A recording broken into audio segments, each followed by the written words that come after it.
Scooby-Doo and the Disappearing Donuts by Gail Herman.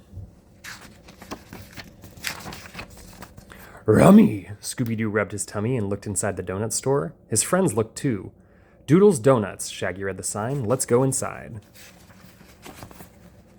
Hi, I'm Dora, said the owner. Hello, said Fred. I'm Fred, and these are my friends Daphne, Velma, Shaggy, and Scooby-Doo.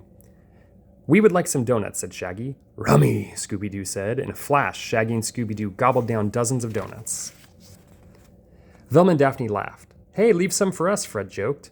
Your dog sure does love donuts, Dora said, just like my doggy, Doodles. I guess that's why you call the shop Doodles Donuts, Velma said. A few days later, the gang came back for more donuts, but the shop looked different. Dora was packing everything up. She was closing Doodles Donuts. I have a big problem, she told the gang. Donuts have been disappearing. Dora sighed. Every night I put the donuts in a bin in the back room, and in the morning the donuts are gone. Last night I stayed late, Dora said, and I spotted a huge scary creature covered in fur. It was digging around the bin, eating my donuts. A monster? Scooby asked. How can I stay open? Dora asked. The monsters will come back, and who knows what could happen. Velma stepped forward. We'll help, Velma told Dora. We'll stay at the donut shop tonight, Fred said. We'll find out the truth about the monsters, Daphne added. Stay in the shop tonight? Shaggy shook his head. Row away, Scooby added. That goes double fudge donuts for me, said Shaggy. Please stay, Dora begged. You can have all the free donuts you can eat. Okay, Scooby agreed. That goes triple chocolate donuts for me, said Shaggy. That night, the gang stayed in the shop. Scooby and Shaggy slurped down donut after donut. Finally, Shaggy yawned. He was tired from eating. We might as well hide now, good buddy, he told Scooby. They closed their eyes to nap. Roar! A loud shriek woke them up.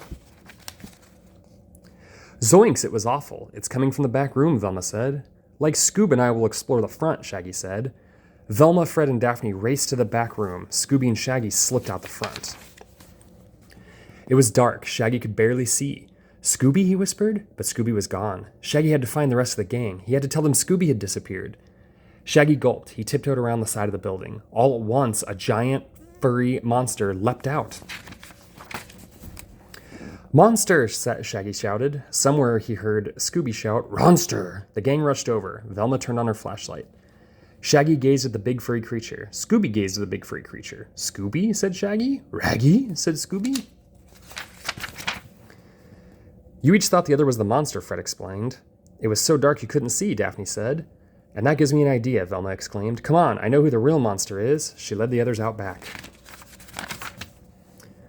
Roar! The shriek grew louder, and then they saw it, the monster. Huge, furry, scary. Velma switched on the floodlights. Roodles, said Scooby. You're right, said Shaggy. It's Dora's dog Doodles. Daphne said. The monster wasn't big or scary at all. What's going on? Asked Dora. She had just come by to check on the gang. Doodles is the monster, Velma exclaimed. The moonlight and shadows just made her look like a monster, Fred added. Good job, said Dora. Now I can keep my shop open. How can I thank you? The gang grinned. Scooby rubbed his tummy. Keep making those donuts, Fred said. And we can keep eating donuts, said Shaggy. Scooby-Dooby-Doo, Scooby barked. Good night. I love you.